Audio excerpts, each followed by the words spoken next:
All right, good morning, everybody. This is Thursday morning's edition. Only Friday, Saturday, Sunday, and then Monday. I mean, it just, the weeks fly by. Anyway, I got Rob Lapham calling all the way from Port St. Joe, the scallop capital of the world. Well, not exactly until, I think, August. I think it opens up in Port St. Joe. Anyway, good morning, Rob. How are we doing today, sir? Hey, I'm doing pretty good. This is the, what do they call it, the summer solstice? Yeah, well, Winter yeah. starts tomorrow. Yeah.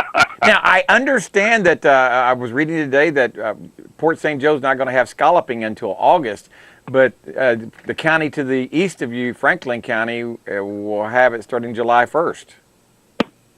Yeah, I'm not sure exactly how that works. I guess it's actually the counties that set the dates for. I bet you it's the Game and Fish Commission that does that. Game and Fish Commission. I don't think the counties do it, but it's just interesting because most people don't think of St. Joe, Port St. Joe, unless they're thinking about history or they're thinking about going scalloping. And that's what. And you're calling all the way from Port St. Joe, and you can see Bay County from the top roof of your house. That's true. And so tell me what's on your mind this morning. I mean, there's a lot of things going on. I mean, we've been hearing all the wailing and gnashing of teeth out there about children being separated. And I'm going, wow, you know. Yeah. So tell me what you're. Do you remember when? You remember when we were kids, and one of the slogans in the Reagan years was, and it had to do with the Soviet Union. The phrase was, "What's ours is ours, and what's yours we'll negotiate about." That was the Soviet position on pretty much anything.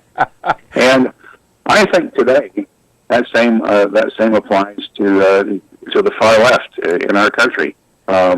They still don't accept the results of the election. They come up with stupid thing after stupid thing. I think the first stupid thing that they came up with, and Trump had barely got off the escalator when he announced for office, so I'm going back a couple of years now, and he announces his candidacy, and the left pretty quick started saying, well, Trump doesn't have the mental capacity to be president. So they started off running around saying he's stupid. Well, I think Trump's actions and effectiveness, since even before he was elected, have debunked that one. They just keep coming up with one piece of crap after another. Well, it does seem to be that way. It does seem to be that way. No matter what he does, he's vilified.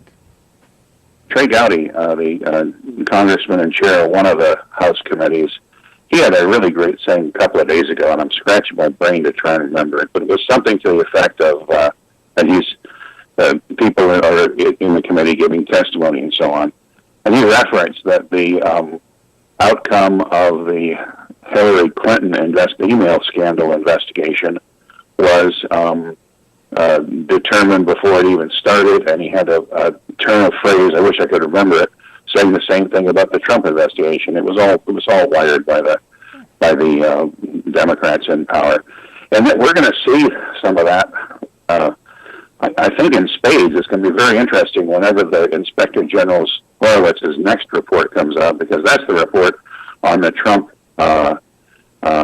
campaign alleged collusion with the Russians, which is the same thing that Mueller was tasked with doing. But the IG's report will be public, and he's already said one thing, James. This week he said that he was of the opinion that the bias expressed by Strzok in his emails clearly indicated his anti-Trump intent in going in heading up the Trump alleged collusion with the Russians. He's already said that, and that was just a couple of days ago.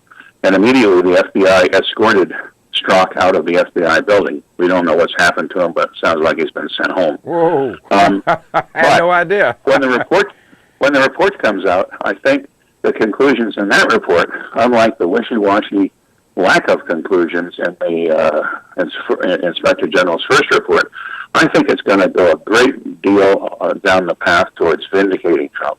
And we all know that the president is not the most articulate person in the world, and he constantly puts his foot in it in terms of expressing things more neutrally. I mean, he does go off the deep end in terms of expressing his opinions, and has done that on more than one occasion. Oh, yeah. But bottom line, he is an effective leader. He gets stuff done, and the left is going to have a real problem when the next Horowitz report comes out. And you may have, I think you're going to have you have a good point there. One of the things that's kind of concerned me is I'm a libertarian. I know you are too, and Where were all these people wringing their hands when we were drone bombing weddings about children being killed? I mean, we got a foreign policy since World War II that's over 20 million people have been killed in 37 victim nations since World War II.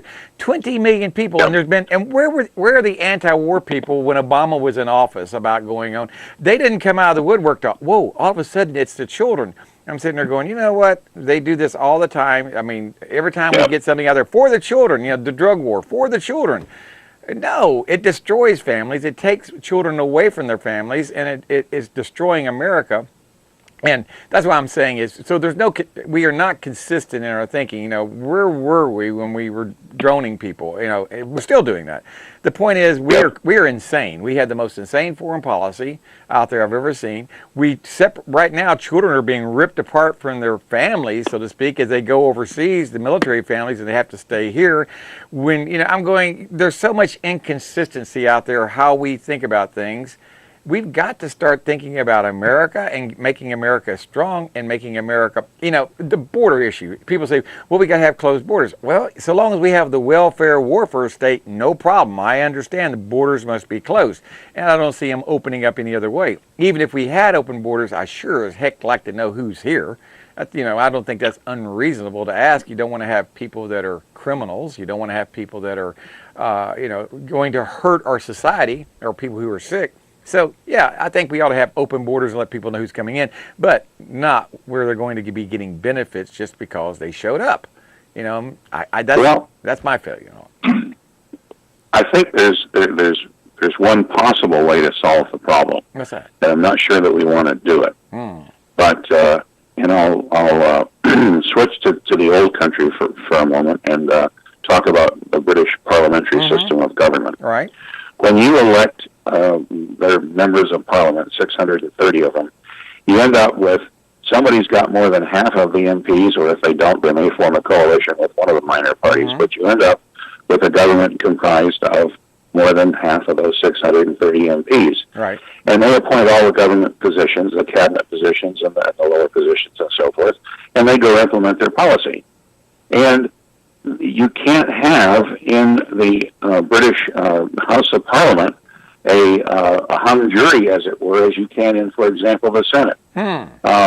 Everybody votes party line with their own party. Right. And so what happens is this.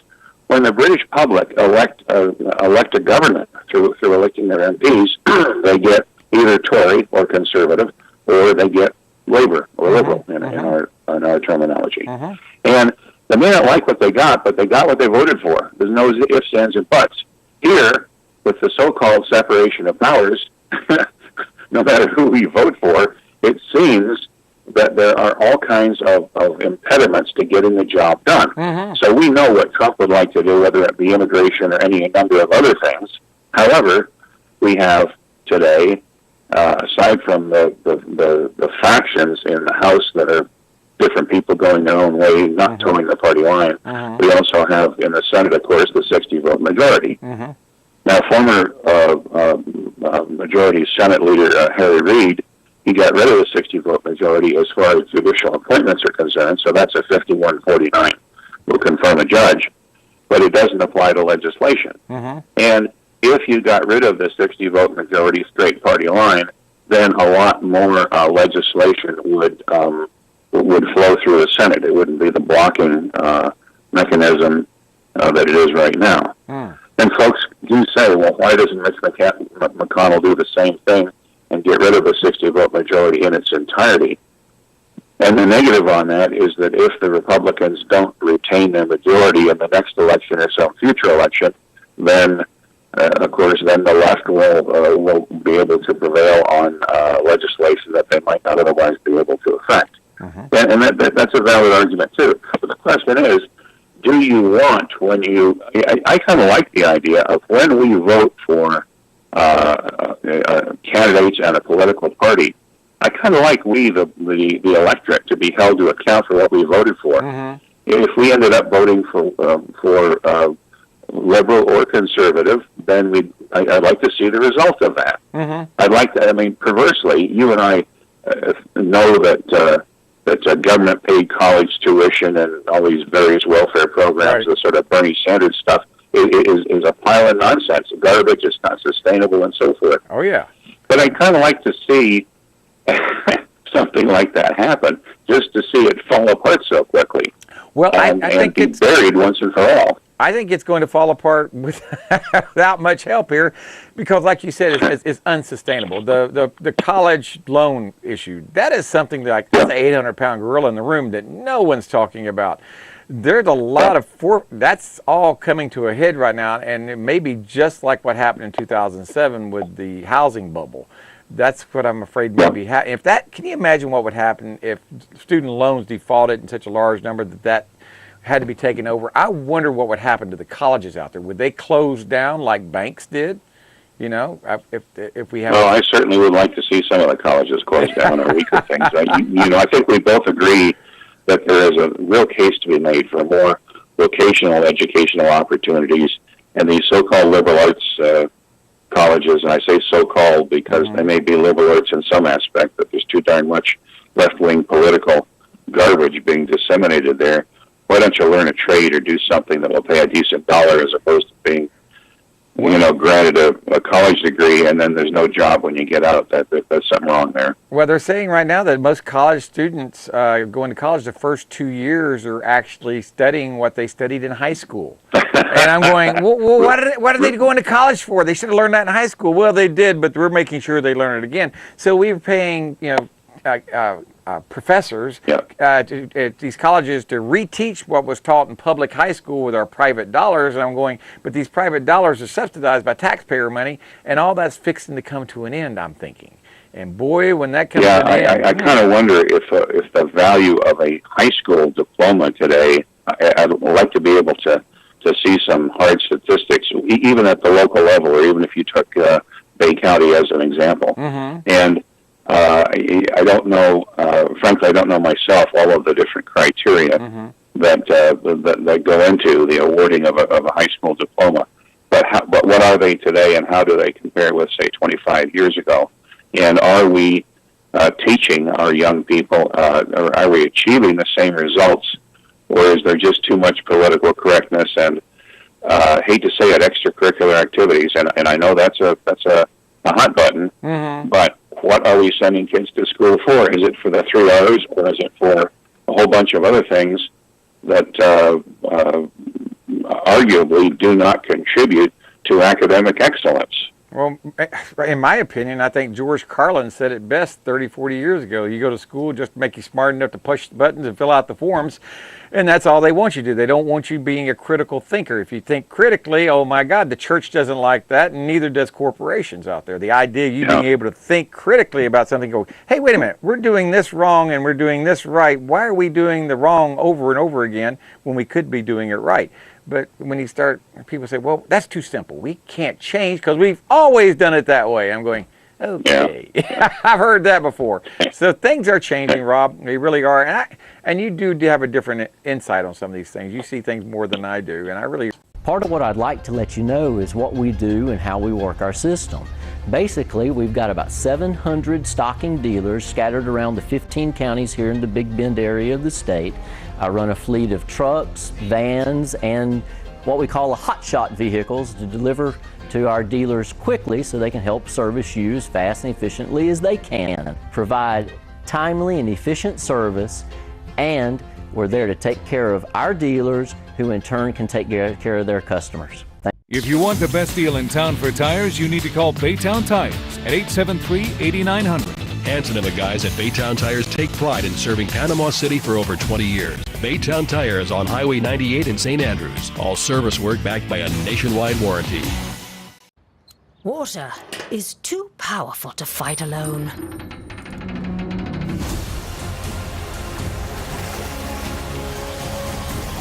Mr. Router Plumbing. Sink, shower, and toilet emergency drain services. Had crowds, thousands and thousands of people that showed up, but really no longer exist. Correct. So this morning for Anna Marie and you, I have a test. Okay. This is the test. This is the test. What product would you think has the most loyal users product do I think has the most loyal users? In my household, it's toilet Yes. paper. Toilet paper is in I that's a good one. I think she's right. I mean, everybody loyal following a toilet paper. I don't know. Okay. I guess. Let me refine it a little bit. All right. What brand? Oh, what brand? What brand has the most loyal users ever? What brand has the most loyal users ever? That I would say Scott Paper. You say Scott Paper. I say Tide. You know, detergent. You know, I don't know. I mean, I'm thinking. All right. I don't know. Okay. At 6:30 in the morning, it's hard to think about these things. Okay. I'll drop a hint.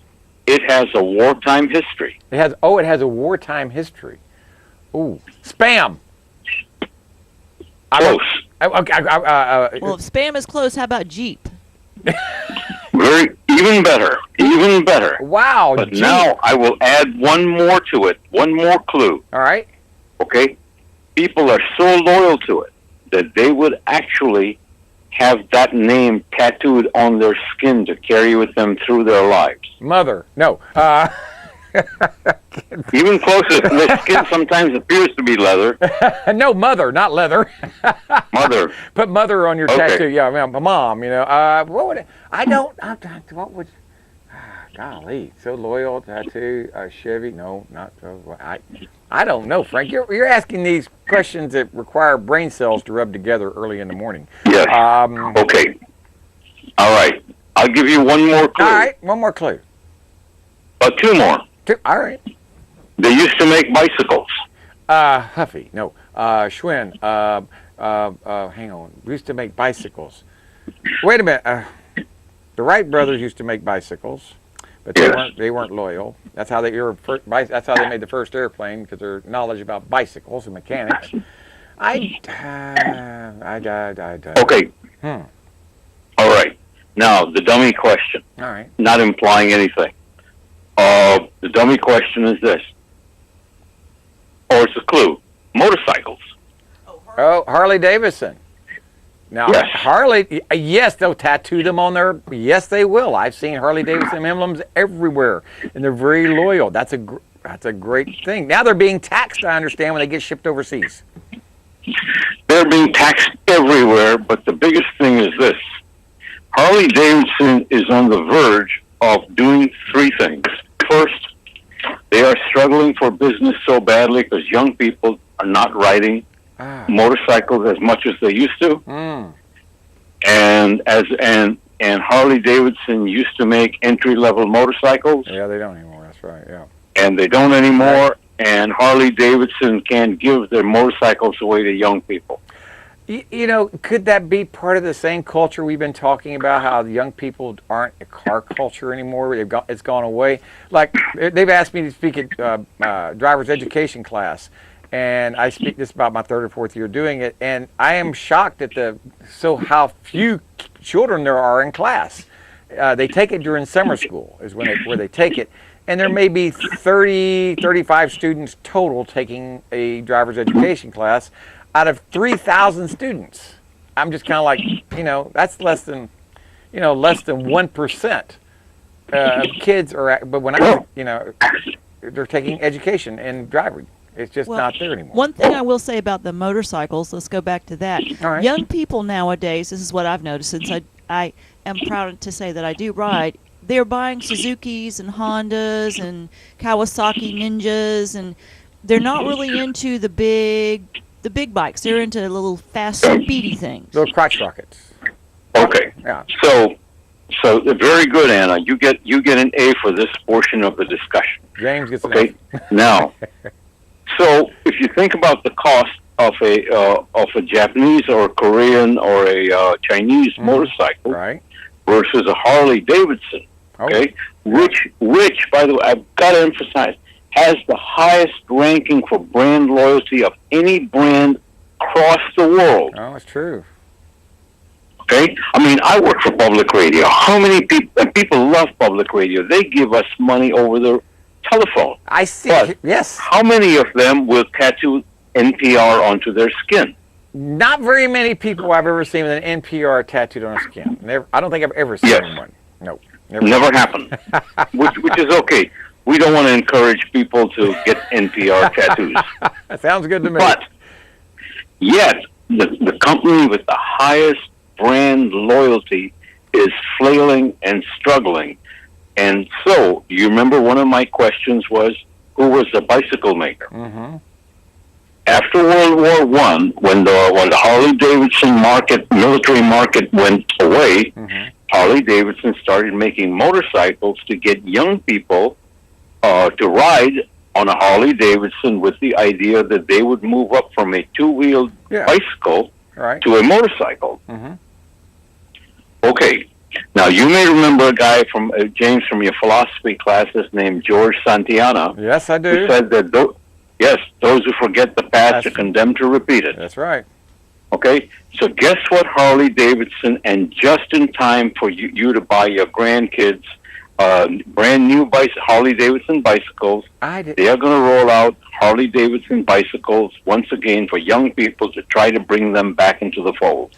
So they're going to be making two-wheel bicycles with no motor on them, and to get people, I think that's a great idea because a lot of the young people in bigger cities aren't using cars anymore, like we've talked about. They're using scooters or Segways or bicycles, and that might be why Harley's going to stay. Because if I'm not mistaken, Harley-Davidson's gone out of business before. I remember they were owned by AMF back in the 70s, and they were made in Little Rock, Arkansas, and those were the worst Harley-Davidsons ever made, if I'm not mistaken.